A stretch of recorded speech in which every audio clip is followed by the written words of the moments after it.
আসসালামু আলাইকুম প্রিয় দর্শক, আশা করছি সবাই অনেক বেশি ভালো আছেন। ঠিক পেছনে যে জায়গাটি দেখতে পাচ্ছেন, এটি কোনো সাধারণ জায়গা নয়। এটি হচ্ছে একটা বাড়ি, আপনার পুরানো আমলের বাড়ি।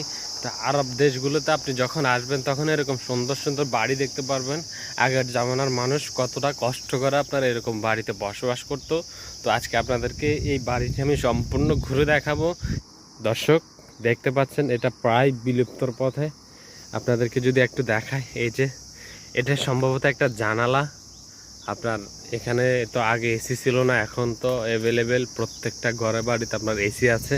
তো এরকম ছোট ছোট জানালা করে রাখতো, যাতে করে আপনার বাহিরের বাতাসটা ঘরে প্রবেশ করতে পারে। আর এই যে সুন্দর একটা জিনিস দেখতে পাচ্ছেন, এটা সম্ভবত তাকের মতো বানিয়ে রেখেছে কিছু একটা রাখার জন্য। আর এটা যে জিনিস দিয়ে তৈরি করা হয়েছে সেটা হচ্ছে এই যে এটা একটা ইট, এখানে একটা ইট, এই দুইটা ইট দুই পাশে দিয়ে সুন্দর একটা ডিজাইন করে দিয়েছে।